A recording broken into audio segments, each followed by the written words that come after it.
Olá, queridos amigos, queridas amigas, que a graça e a paz de Jesus esteja com cada um dos amigos, que o Espírito de Deus possa inundar seus corações, dando-lhes realmente um dia bastante abençoado, um dia prazeroso e deleitoso ao lado do Criador do Universo. Vamos estudar a lição e hoje, sábado 17 de agosto, inicia-se uma nova lição, que é a lição de número 8, que ela tem como título Ensinando Discípulos, parte 2. Que é essa lição, meus amigos, Ensinando Discípulos, parte 2.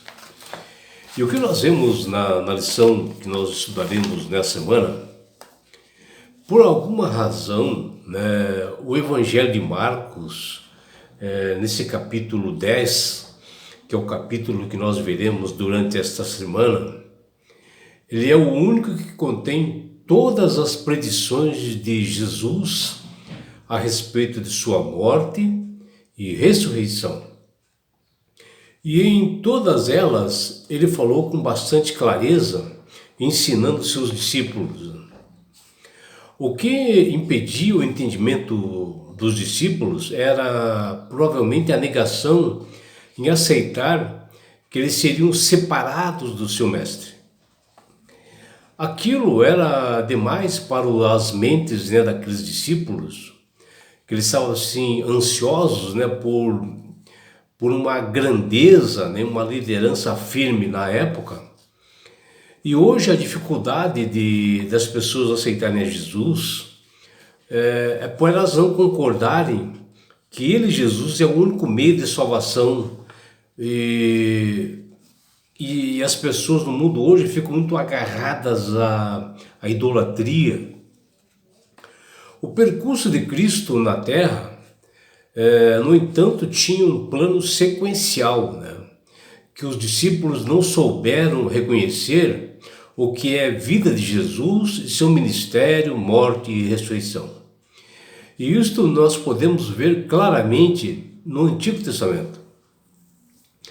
Jesus aqui na Terra treinava e ensinava os seus discípulos a enxergarem que o reino dos céus não tem nada a ver com pretensões humanas, cujo ponto principal é o amor, e nós temos que servir uns aos outros.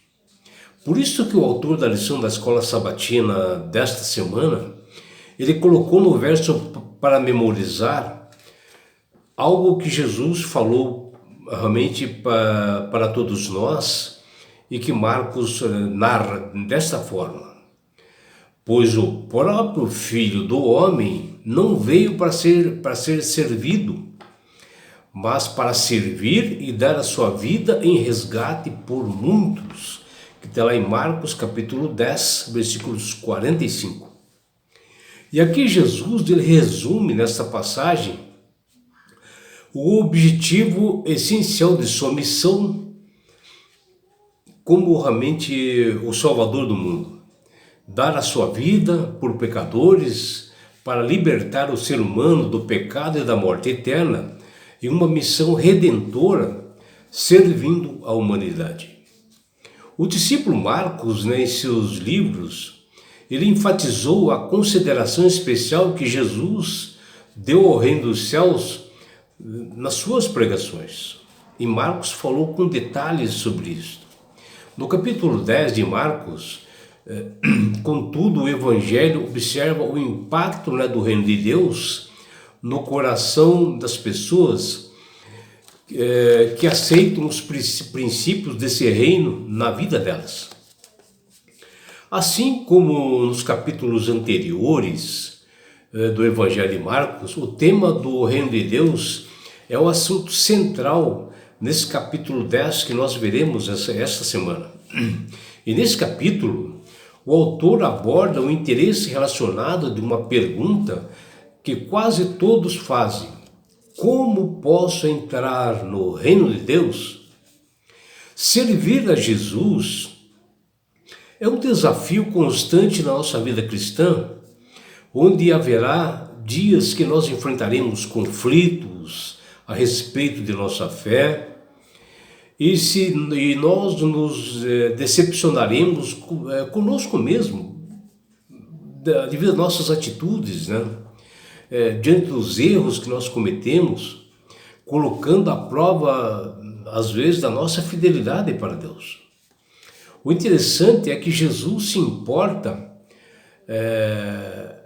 com todas as pessoas na salvação dela, e ele não coloca muito realmente os erros que nós cometemos, porque ele conhece as nossas estruturas frágeis que nós somos, mas ele coloca realmente um ponto alto a nossa capacidade de nós nos humilharmos e servir as demais pessoas com amor, com carinho, com misericórdia, levantar-se, sacudir a poeira e prosseguir no caminho da verdade quando nós erramos e buscamos o arrependimento, reconhecendo que nós erramos e lembrarmos de servir ao Senhor Jesus todos os dias. O desafio de nós vivermos uma vida inteiramente a Jesus e servir ao próximo requer de cada um de nós negarmos a si mesmo.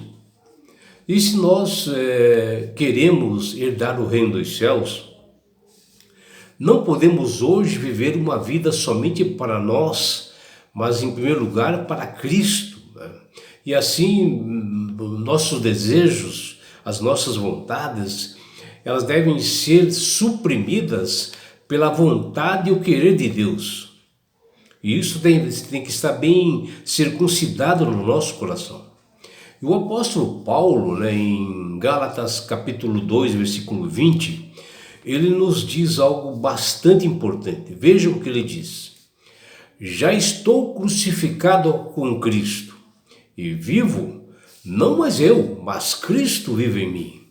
E a vida que agora vivo na carne, vivo-a pela fé do Filho de Deus, o qual me amou e se entregou a si mesmo por mim. Está lá em Gálatas capítulo 2, versículo 20.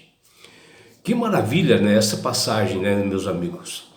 Você percebeu que todos os nossos desejos, né, carnais devem ser crucificados com Jesus? E assim, nosso estudo dessa semana, nós abordaremos a questão de como nós também podemos experimentar o reino enquanto nós assim esperamos e aguardamos a segunda vinda de Jesus, a grandiosa volta de Jesus que se aproxima, a manifestação no fim dos tempos que já está ocorrendo. E assim nós estudaremos detalhadamente, diariamente, o assunto Reino de Deus, onde nós analisaremos os desafios que as pessoas enfrentam na intenção de entrar no reino dos céus, ou experimentá-la na nossa vida hoje. E assim nós examinaremos 3 elementos importantes durante estudos na semana. Primeiro, Marcos ilustra que as pessoas que desejam entrar no reino de Deus devem possuir a atitude natural como uma criança. Segundo, Deus chama a todos nós para o seu reino, e Ele chama a todas as pessoas, sejam ricos, sejam pobres, e assim nós estudaremos com detalhes durante esta semana. O terceiro ponto é que para nós experimentarmos agora, né, o reino de Deus, nós devemos ter em mente alguns princípios, né, importantes que serão abordados diariamente na semana. E assim, nós falaremos assuntos relacionados, né, ao reino de Deus e veremos as perguntas que fariseus e escribas fizeram a Jesus a respeito do divórcio. Mas que armadilha dos fariseus estava escondida nessa pergunta? Nós saberemos durante esta semana em estudos que está em Marcos capítulo 10, versículos de 1 a 12. E também, qual foi a atitude de Jesus ao ver algumas pessoas trazendo assim algumas crianças para ele, para serem curadas e tocadas? Mas os discípulos repreenderam, aqueles que trouxeram aquelas crianças. Mas o que Cristo fez? Qual foi a atitude de Jesus naquele momento? Nós saberemos aqui em Marcos capítulo 10, versículos 13 a 16, nesta semana. O que a Bíblia revela sobre lições de fé e o custo do discipulado, seja para qualquer um, ricos ou pobres, qual é o custo de tudo isso para todos nós? Saberemos que está lá em Marcos capítulo 10, versículos 17 até 31. E também veremos o que nós podemos analisar a falta de conhecimento dos discípulos quando Jesus falou da sua missão aqui neste mundo. E o que isto revelou, o que Jesus falou para eles, veremos ali em Marcos capítulo 10, versículos 32 até 45. E também analisaremos como o cego Bartimeu reagiu à chegada de Jesus, próximo a ele. Nós saberemos durante estudos diários detalhados na semana, que está lá em Marcos capítulo 10, versículos 46 até 52. E é por isso, meu amigo, minha amiga, que Deus tem falado com todas as pessoas para aceitarem a Jesus como Salvador e Senhor. Porque a partir do momento que você aceita Jesus como Salvador e Senhor, você recebe de Deus sabedoria, entendimento, porque o Espírito Santo começa a trabalhar na sua mente. Você começa a manusear melhor as Escrituras e ter o devido entendimento e saberá realmente perfeitamente receber esses ensinamentos de Jesus com bastante qualidade, com bastante entendimento. E não é só isso, meu amigo, minha amiga. Quando você aceita Jesus como Salvador e Senhor, você ganha de Deus esse presente que chama-se salvação. E com isto, na grande volta de Jesus, que se aproxima, que Ele mesmo deu os sinais em Mateus 24, e ao voltar, Ele levará você, a sua família, seus amigos e todos nós para as mansões celestiais. Um lugar, meu amigo, minha amiga, e onde não haverá mais morte, mais dores, mais aflições, porque você estará no céu. Você terá a oportunidade de ver face a face Jesus, poderá abraçar os seus entes queridos. E sabe por que Deus quer fazer isto com você, meu amigo? Com você, minha amiga? Porque Jesus te ama. Abraços do seu amigo João Carlos Amorim.